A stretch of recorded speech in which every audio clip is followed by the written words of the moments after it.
So, what shouldn't be for sale? It's a really big question, right? It gets to the very heart of what we value.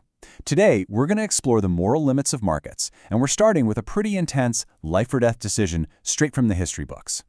Think about this for a second. This isn't just some philosophical puzzle you'd hear in a classroom. It's a real dilemma that actual societies have had to deal with, and it forces us to think really hard about what we owe each other as citizens, and whether some duties can just be bought and sold like anything else.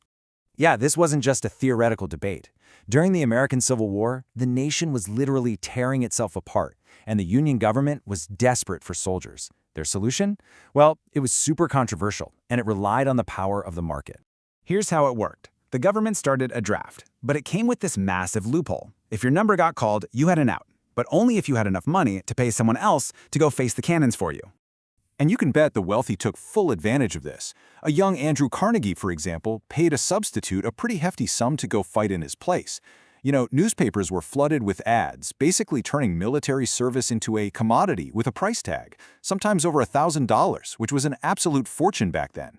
So right away, this raises a huge moral question, and people were debating this fiercely at the time, and honestly, it's still incredibly relevant today.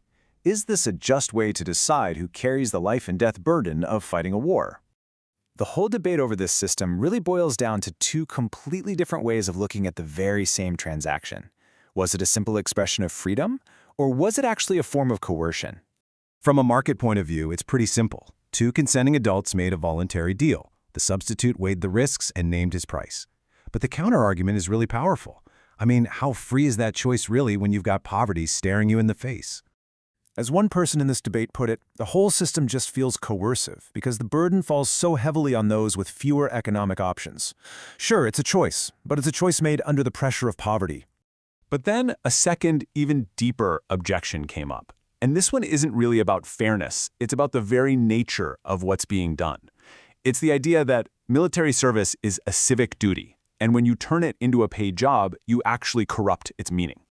This question pushes way beyond fairness and gets right to the heart of motivation. Does it matter why someone serves?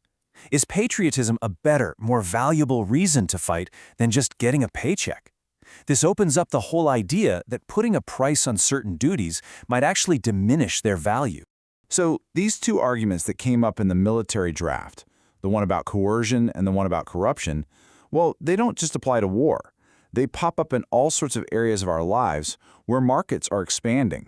These arguments really force us to step back and confront a much bigger, more fundamental question about what the proper role of markets should be in a good society. So, are there some things that money just shouldn't be able to buy? Let's test that idea with a case that's way more personal than war, one that deals with the creation of life itself, commercial surrogacy. So in the famous Baby M case back in the 1980s, you had a professional couple, the Stearns, who couldn't have a child. They signed a contract with a surrogate mother, Mary Beth Whitehead.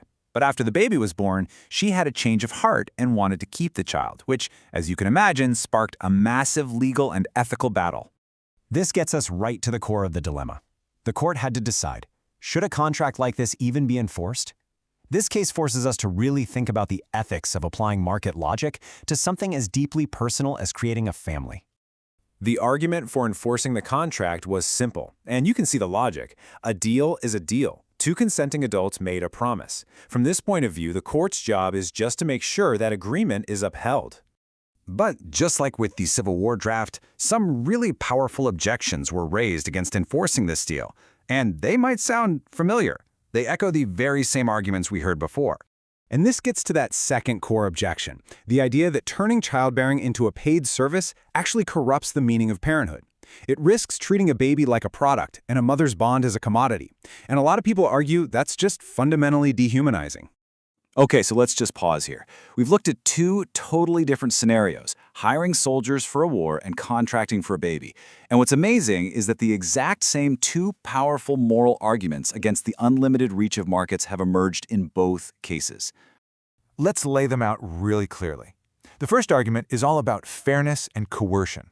It asks, at what point does inequality get so bad that a market choice isn't really free at all? The second argument is about corruption and dehumanization.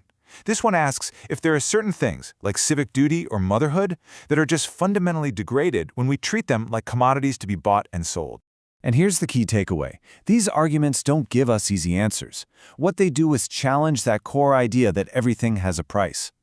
They force us, as a society, to have a real debate about how we truly value things, and to decide which parts of our lives should stay outside the logic of the market. Which leaves us with one last, pretty provocative question that pushes this logic all the way to its extreme. If markets are the most efficient way to allocate goods, why not adoption? Where do you think we should draw the line?